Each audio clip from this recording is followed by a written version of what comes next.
I'm Azat, and welcome back to Altadena. Last year, our family lost our home in the Los Angeles fires, but we're rebuilding, and we're taking you along for the journey. Today, we start at Judson Studios, a 125-year-old family-run stained glass workshop where I'm making final decisions on the beautiful custom doors for our new home. From there, we head back to the build site with Issa to see how much has changed over the past few months, not just for our house, but for the whole neighborhood. Feels like a house. If you squint from far away, it looks just like home, I swear. It's starting to feel real, and move-in day suddenly feels close. And later, my friend Heather stops by, and we take a moment to toast how far we've come. 6 months ago, this place was foundation work. 6 months from now, I'll be living back in here. So come with us. I can't wait to show you how much has changed. You're watching Homeworthy, where we believe every home has a story. Hi, Homeworthy. It's Azat. I am so excited to take you on this journey with me today to talk about stained glass. One of my favorite details in the historic homes that we tend to work on is stained glass, how detailed it can be, how you can modernize it, but it still feels old world. When you walk in my home, if you turn to the right, you are going to see the most exquisite stained glass pocket doors. I'm going to show you what we designed over here, and then I'm going to take you over to Judson Studios to show you how they're going to make it. Something that's important when you start designing stained glass is to think about what you want to be spending. It can get a little spendy, so the more curves you're creating, the more small pieces you're creating, that's all adding to the cost. So that is something that we're considering when we're designing these pieces for our clients. For myself, I came across this really gorgeous pattern. It was done in a historic home that I was so taken by, and I decided I have to have this pattern in my house. So I've created these 2 pocket doors, and they've got inlays that are about 4 feet by 3 feet. And they are going to be in a beautiful cream color that's paired with a really fine, subtle blush tone that's gonna speak to the mosaic in my entryway. So a lot more exciting than me talking about this is gonna actually be seeing it. So let's head over to Judson Studios, and we'll show you how we're gonna create this. This was our home. The place where my husband Issa and I celebrated the birthdays of our 2 kids, marked milestones, and built our lives together.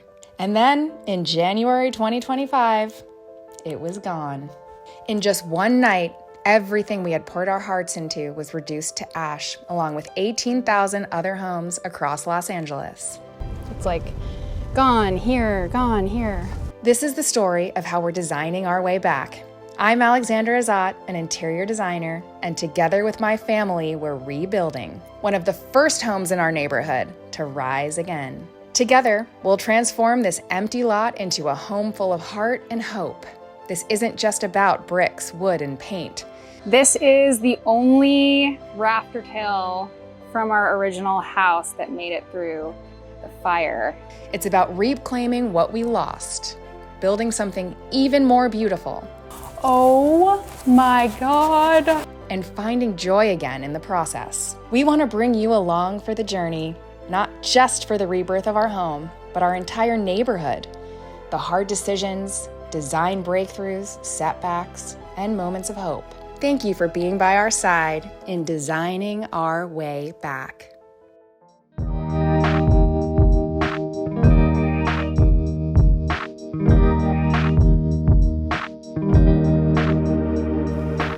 So we made it here to Judson Studios. Now that I've showed you what the design is going to look like, let's hop inside and take a look at how it's going to be made. It's really exciting.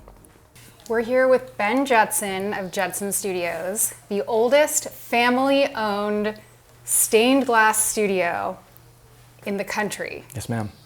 And I can't wait to learn more. So tell me about the studio. Tell me about your history. It originally started back in 1897, and even before that, my great-great-great-grandfather, William Lees Judson, who originated in Manchester, England, migrated over here to Ellis Island in his teenage years, and then he lived in Chicago and worked as a painter and an artist for up until his 50s, and then he went to go visit his doctor, and how medicine was back then was basically the doctor told him to go somewhere warm to die. So he moved over here to Los Angeles and ended up living for another 30 years. Oh, wow. So LA will do that to you. Yeah, he extended his lifespan a little bit out here. And then, yeah, he started this with his 3 kids back in 1897. And it actually originally was the USC School of Fine Arts Institute. And he was, fight on. And he was the first dean of the art school as well. And we were the USC Fine Arts School up until I think 1909, and this studio actually burned down due to a kiln malfunction. So we had to rebuild and actually added a second story on top of that. Yeah, right? Oh my gosh, seriously. Yeah, Gotcha. there's a common theme here. But yeah, so we had rebuilt this, and it was rebuilt completed in 1919. By that time, USC had moved their fine art school to downtown, and this became fully a stained glass studio. Wow, Yeah. That's super cool. We're honored to be here. So I'm really excited to jump right in. I'm assuming we're gonna go that way Yeah. and look at some of the actual glass pieces. Yep, our project manager Kyle will help you out. Cool, so All right. nice meeting you. You too, Alex. Can't wait to come back and see the project as it evolves. All right, awesome. Cool. So now that we know the overall design that we're gonna go for, let's go take a look at all of the different colors and start playing with the different types of glass, mediums, learn a little more, and start putting some finishing touches on. Hey there. Hey, I'm Alex. I'm Kyle from Judson Studios. Very cool. So what do you do here? I'm a project manager at Judson Studios. I work with our projects from design and color selection through to installation. From here, I think we'll go in and choose some glass, which will typically be the first step in our process. I know we're still kind of early on this job, so I think we take the time now to kind of look at glass selection while we are kind of finalizing design and sizing, framing, and all that kind of stuff before we get into manufacturing. So this will be our first step, is kind of looking at the color selection. Tell me a little bit about the differences here in these chips. So we've pulled a couple samples here that represent potentially some of the field that you'll see in the design.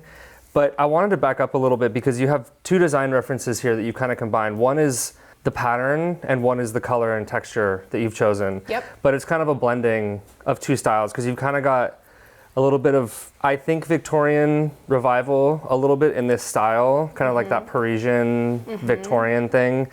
But then you've got kind of like a more modern Art Deco thing going on here. So, you know, I think this is a great design reference, but is this where you want to be in terms of the color? More opacity, like less... You nailed it. Okay. Yeah. So sort of how this almost feels like a milky sort of glass. I know sometimes we see stained glass and it has more of a texture, which I want to stay away from. Right. I'm more of a fan of the soft, milky tones, and with these blushes, how they sort of sway from cool to warm. Yeah. I really love that. Okay. I think it creates a really fun movement, and what we're trying to exude here is this juxtaposition between the history of stained glass with a more modernized design. Okay. So Yeah. that's the end goal. Yeah.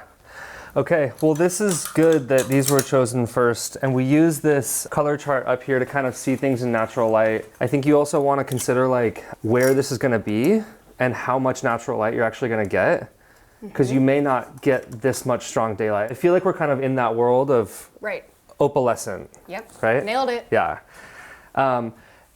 So that's a machine opaque or opalescent glass, and then some of the more clear and transparent stuff you have here is what we call like an antique or a mouth-blown glass. Okay. And that's all, like I said, handmade mouth-blown stuff. I think we're kind of moving away from that though. So we'll stick more in this machine glass world, I think. So you notice some of these tonally feel similar, but the fun thing about this kind of opaque or opalescent glass is you have a lot of variety in the way that the glass streaks and has these transitions. So it might actually be helpful for you so this is a really good example of something that is pretty extreme. Yeah. Right? And I think you have some moments of this. In the color reference here, like you have moments of this in the bands where you're maybe going to incorporate that in the geometric section of the design, right? Sure, yeah. And the field is more something like, the field meaning the background squares is more something like, yeah, exactly. Something along that, like these lines. Yep. And then even that. These are all really beautiful. They are similar. And so I think what would be helpful is to maybe go and pull some of these sheets and take a look at it. I can actually show you that'd be amazing. Because you'll see you have a sample that looks one way and then the full sheet of glass is going to be, there's a lot of activity in these different like sheets of glass. We've got a few sheets that I want to show you. And this is, let's see if I actually have this piece called out up here. I don't, but this is in the world of this glass, right? Okay. And you can see the way that the streaks are kind of, first of all, they have a directionality. Yep. But there's also a variety in that kind of amber. There's kind of a medium, light amber, and white range just in this one sheet of glass. Yep. And so I have a few other I want to show you to give a sense of like what we're talking about with this type of opalescent glass. Cool. But I think one thing you want to consider as well is whether you want the color selection to feel monolithic or you want to have variety like this, where your field, all the different squares, do we want to go with one type of glass or do you want to break it up into maybe a handful of different colors? Ooh. Which is a hard question to answer because it can get really busy really quickly. Yeah, I definitely don't want it to get busy, but I do like the thought of maybe just like 2 or 3. Yeah. What do you think? Yeah, I think that's right. There's a lot of paints. I think that's right. So this one's even a little bit more active. Yeah. Wow.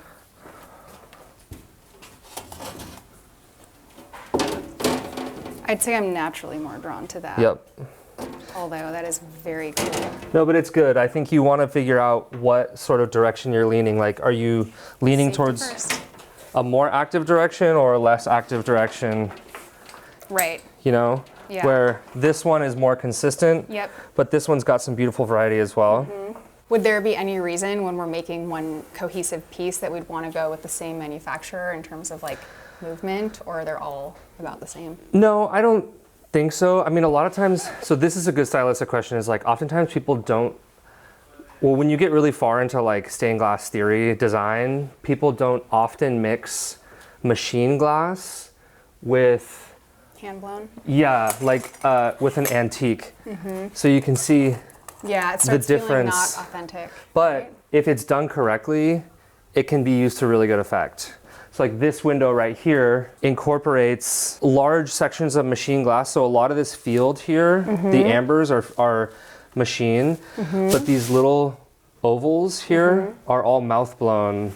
And so that the accented pieces are done with antique glass. So the wings of this cicada are done primarily with antique glass. So it's gonna pop when you see it up in light because it's gonna have a different textural value.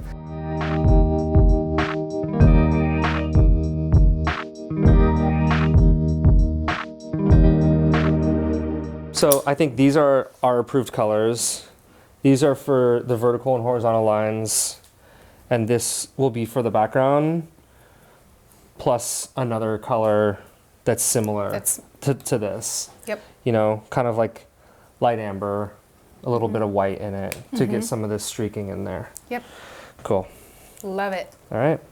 Very exciting. Very exciting.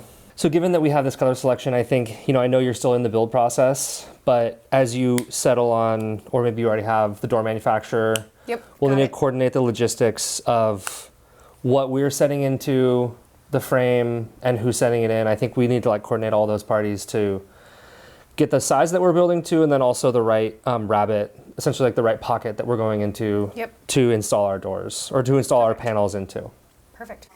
So that was really inspiring for me. Obviously, this is going to be a long road, but getting to meet with companies like Judson Studios, who have such a rich history, is so incredibly important to me for my rebuild and for packing in as much history as I can, rebuilding my 100-year-old home. This means so much to me, and I'm so excited that you guys are coming along for the journey and that I actually get to put this piece of art in my home. We're gonna leave the brilliant team here at Judson to get started on those doors and head back to the build site to meet up with Issa and check in on the progress. We're about halfway through our process, if not more. More. We should be hopefully moving in the next several months. And a lot has happened since you've been here last time, and we can't wait to show you. Last time we were here, we were in rough framing. Yeah, we only had a foundation and rough frame. Since then, we have rough plumbed. Electrical. We have, all of our electrical is run. We are drywall. The first coat of stucco, the brown coat, scratch coat is on. We've got scratch coat, brown coat. Our windows and doors are in. We've got a roof mostly on. Yeah, and the dormers, the chimneys. I mean, these are huge, huge milestones. Feels like a house. If you squint from far away, it looks just like home, I swear. The next step for the outside, we're gonna finish stucco. We're gonna put the final coat of stucco, and then we're ready for paint on the outside. We still need to do landscape after that. We just signed our landscape team on. We just chose our exterior colors. We partnered with Farrow and Ball, and we chose a color called Stony Ground for our exterior. So as soon as the stucco goes on, we're painting and then landscaping. We have almost an acre, so the landscaping is going to be quite a journey as well. So we're just going to be starting that. And the only other thing is a trellis. There's a couple trellises that need to go in. A couple trellises, couple awnings. We should be in next week. I don't know what the holdup is. This is easy. All the dump trucks and beeping. We've got 2 houses starting on our left. We've got 3 across the street. Another one just started on the corner. Yeah, so, it's like construction central over here. Yeah. Our neighbors right down here, we're very close with and we love them. And they just started their foundation. So we're really excited about that. 2 doors down, they're doing it. 4 doors down, they're doing it. And our neighbors over here moved back in. Yeah, already. All of our neighbors have moved back in directly next to us. Pretty wild. It's starting to feel like a community again. Yeah, it is. It's really starting to feel that way. It's exciting. It's exciting. Putting it in comparison where we were 12 months ago, driving around up here and feeling excited when we saw ash being removed. It's that same kind of excitement every time seeing something new happening, but instead of like taking away, it feels like we're pouring things back into this community. It feels good. Yeah. It feels like I'm ready to come back up here and be up here full time. It's really hopeful and exciting. Yeah. And every time we drive around, we see new homes starting, signs going up, fencing going up, and getting to take our kids in here. We come every week with them and have them choosing their bed fabrics and their colors for their rooms. It's really exciting and it's really like confusingly joyous. Rather than reliving the loss, it's reliving the build, and they really, really like that. And that's a much better way of putting things in perspective as compared to we've got so much to do. You say we've come so far and it's going to keep coming. Let's go inside.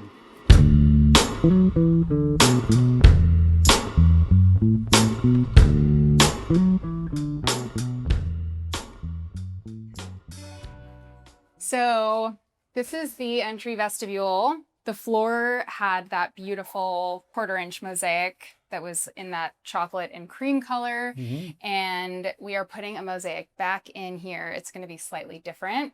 We are putting the exact white and chocolate one that we used to have in our bar as a little homage, but we're really excited. We're going to start laying that soon because it's a bit like laying out a puzzle and it takes a few hours for sure.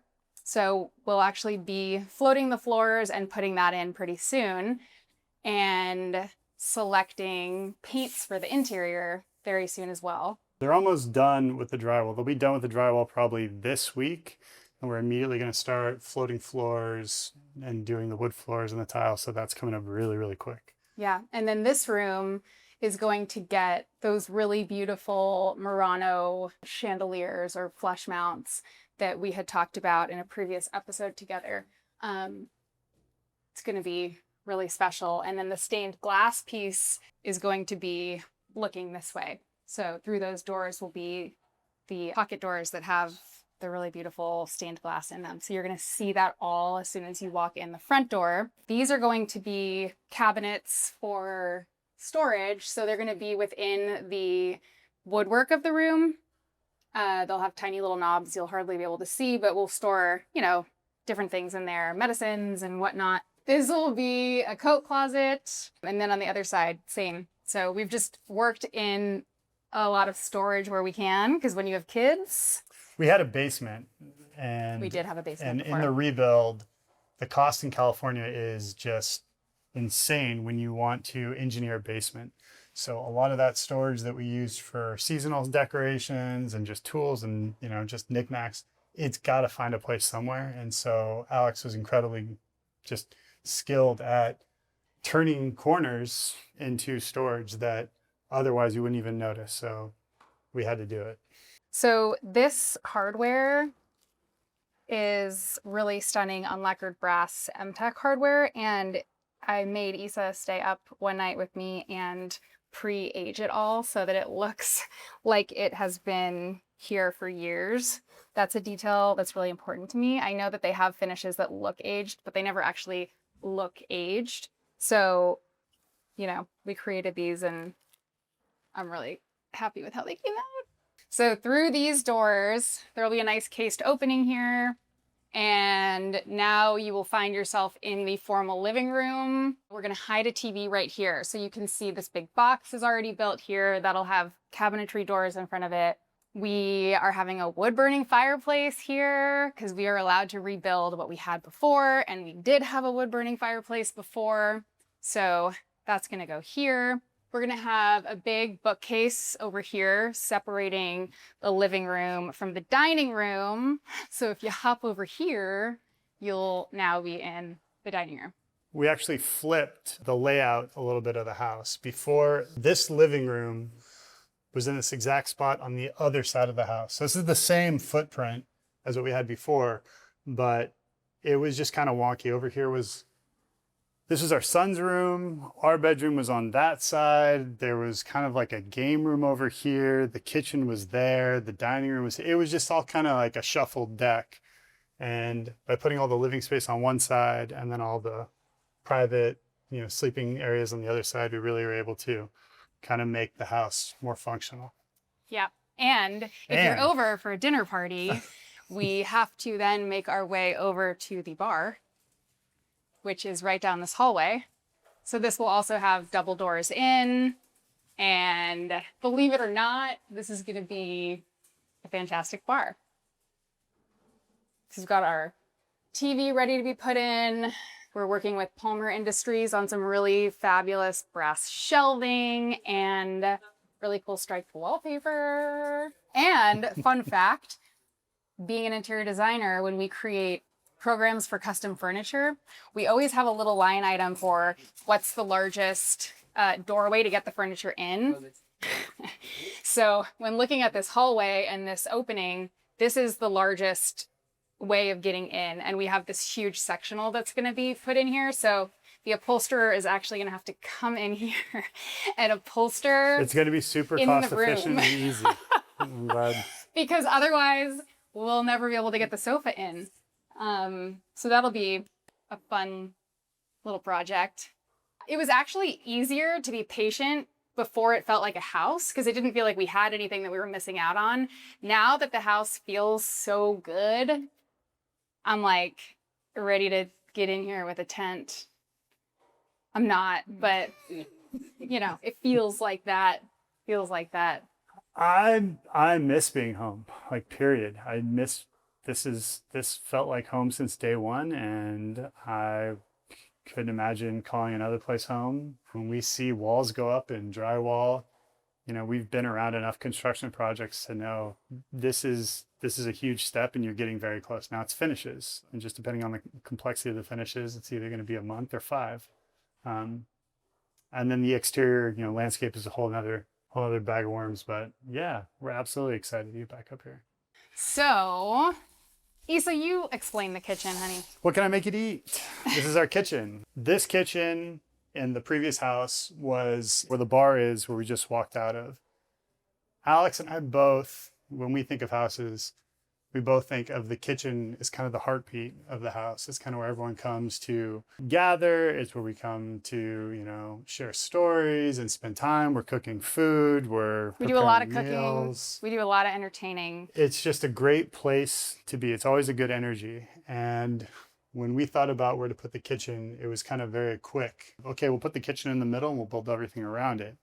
One of the best ideas Alex had in this entire house was, who doesn't want a fireplace in the It's kitchen? controversial. Some people don't want a fireplace in the kitchen. She knows who she's talking to, because I absolutely did want a fireplace in my kitchen. And so I want to have a cup of coffee and sit by a fireplace in the kitchen and then start my day. So winters are cold and wet up in the foothills, and it's nice to sit and have coffee in the mornings, and we do that a lot, and it's nice. So we have the fireplace there. This whole back wall over here is going to be cabinets with refrigerator, Two, and then a freezer. 2 refrigerators or 2 freezers?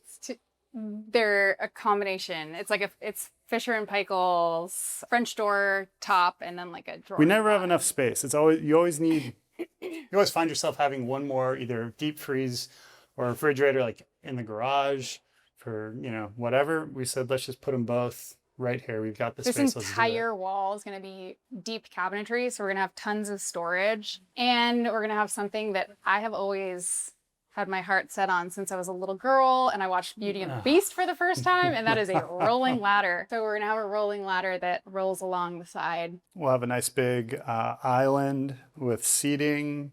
Butcher block island with a walnut top. Best thing about the kitchen. Okay. Our kids, they wrote these 2 little notes in March of 25, and there's a date on them. So it was 3 months after the fire. It was literally right when we started designing the house, right when we started clearing the lot, and we were sitting at the table, and I was like, would you like to, put some prayers or positive thoughts or something that we can kind of like make into a time capsule and put in the house, so the house is like built on like a foundation of love and support and something like that. And so they wrote these, I think one's a thank you note to the builders. As I just kind of peeked as he was writing, I think Bill wrote that one. And they put them in there and they handed them to me, and I was kind of waiting, either going to put them in the foundation, but I thought I'd wait and I'd put them into the walls. So I always knew where they were, and I could always come by and kind of see that spot. Yeah, boys have got high expectations of this house. The last time our son came in, he was like, do you think we'll also get floors? I was like, no. No. Not in your room, Not buddy. in your room. You get nothing. Everywhere else. So this is the subfloor only right now. They still need to float certain areas so that the transitionary points between like the tile and the wood are flush. So they have to do the math on that, float it correctly, and then they can start putting down the wood floor and the tile floor so that it comes together and meets correctly. So that's the point that we're at right now. As soon as they're done mudding the walls, which you can see they're pretty much done, that's the next step. So floating floors, tile, then woodwork and paint. Yeah, it's something I think a lot of people forget is that you might put, hardwood floor everywhere or tile everywhere, but every single, finished piece you put down has a different thickness. And so if you don't plan ahead, you're going to get transitions. And so, having a really hands-on designer and builder, they'll think about this. They'll make these plans early. They'll float everything so that once everything's installed, it's seamless and level across the entire transition. Yeah, so our builder basically has something called a schedule from our design team, and that is what tells them what flooring is going where, and it also details how thick the flooring is, so they can plan for the transitions, which are very important to me. No, important to me too. So we're back in here. This is the entryway. We went that way to the living room. We went that way to the kitchen. Now we're going to go this way, and we'll take you through to where the stained glass is going to be. In here, eventually, will probably turn into an office, but for now, it's going to be our kids' playroom. So, got the TV all ready to rock, and this will lead out to a patio, so we'll have some games for them out there, and it's situated right in between their 2 bedrooms.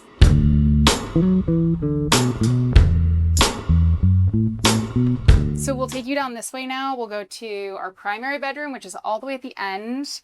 Nice sunny hallway, and we've got 2 beautiful French door sets that look out to the pool and a fireplace, which I love. You have these really nice mountains and these really nice views, minus everything being torn up back there, but it was just Eventually such a nice place. It will be yeah, great again. It's going to be great once we finish the landscape. And right through here is the primary bathroom. It's still a bit painted up on the outside, so it feels a bit dark, but very excitingly, you can see that the coped ceiling has gone in, which is a detail that repeats in the mudroom and repeats in the dining room. Huge fan of a coped ceiling. This whole area, this is getting a bathtub. This whole area is going to be tiled in. Our shower is right over here. That gets all tiled in. Our vanity is going to be right over here. It's going to get a big mirror backsplash, and then our water closet is right through there, and our closet is right through there. Welcome to my world, which is the closet, my favorite part of the house. No, when you are designing a house and when you want to find space, you really need to find space for everything. And having room, a closet dedicated that you can kind of take your living space out of your bedroom and kind of put it somewhere else is super important. So again, Alex is super great about finding kind of an odd shape area that a closet could fit. And it's going to be really, really nice. I'm excited that it kind of sections off this entire area for us. So we relocated our guest room to the other side of the mudroom. And here's our mudroom. So you can see the cove ceiling. This is going to be cabinetry where the kids can store all their stuff. And guest room and guest bath. And something I'm really excited about in the guest bathroom is that we are putting in an original crapper toilet, which sounds ridiculous. It's named after the person who invented the toilet, but it's one of those really old school brass and walnut toilets that you have to like pull. It's really cool looking, and I'm excited about it. And I know Issa's super excited about it too. When Alex's mother comes up to visit, now she'll have her own kind of like area to stay in if she wants to stay with us, watch the kids, hopefully. Terry. Shout out to Terry. Shout out to T-Wife. It's nice to have just like a little bit of privacy, especially when we have guests from out of town, things like that. So moving the bedroom to its own area back away from the main living space and things like that, I thought was really, really nice. And so putting it back here, it's a great room. It's a lot of light, good space, its own bathroom. Love it. Great place.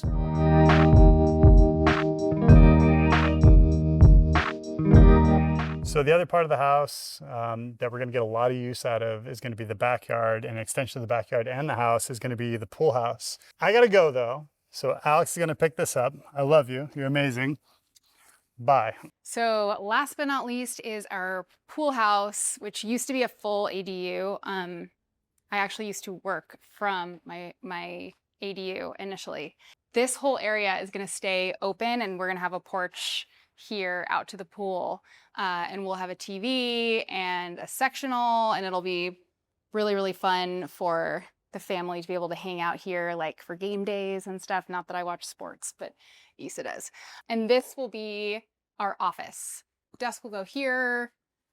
There's a great view of everything that's going on. As you can see, the pool house was permitted after the regular house. So in an effort to get us in quickly, because our insurance stops helping us as of the end of December, we got moving on that while we were waiting for the permits for in here. Now that we've got all the permits for in here, this is going to start going really fast too. But this will be my office.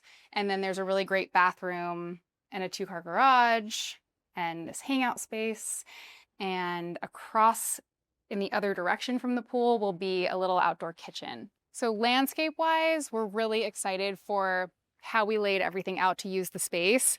We're at a bit of an advantage. It's weird to say that because we lived here for a year prior to the fire. We know exactly how we liked living here and how we would have wanted to make changes. So we have a little rose garden going right outside of the kitchen, a little clipping garden, and then a fire pit will go right here in this middle space so that when people are enjoying the pool as it gets darker, they can sit by the fire pit as well and kind of enjoy the whole space. So now that we've made so much progress, I am super excited to have my girlfriend come over and celebrate with me, because we haven't really had a chance to do that very much yet. Alex! Hello! I'm here to celebrate your progress! It's looking amazing! Thank you! It's insane. How is this even happening already? I know. It's wild. gorgeous. I know, It's I'm gorgeous. moving in. Here is a Moving in gift for tomorrow. you. Woo!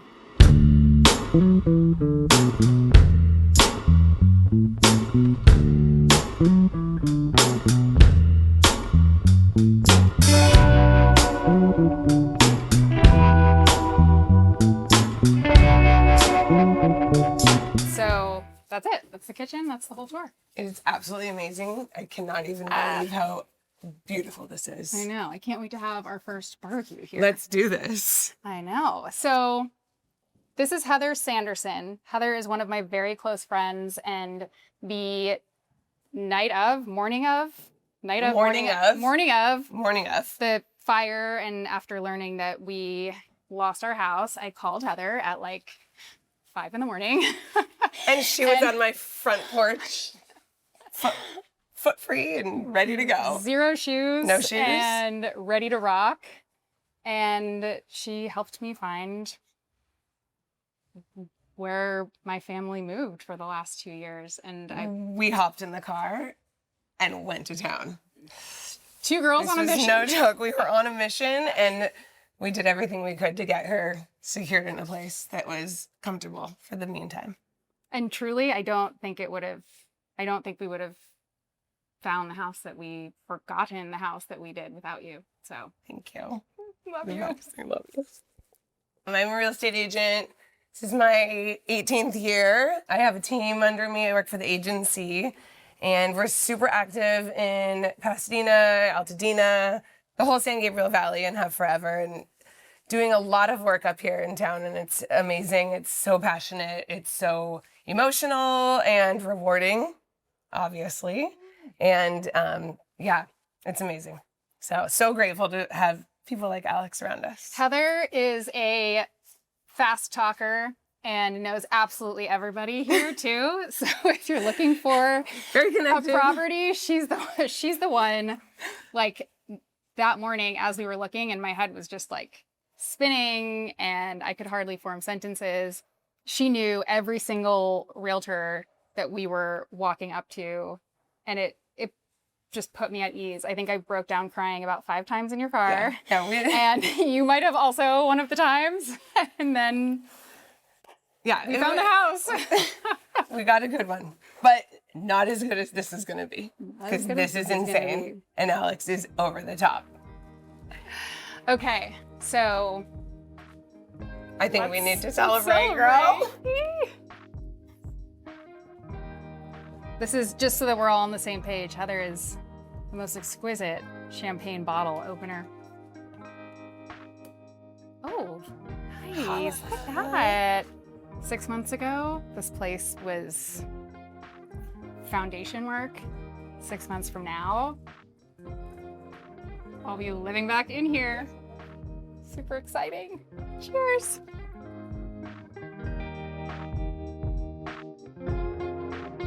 Thanks for watching. Be sure to go to homeworthy.com for exclusive content, shopping guides, and so much more.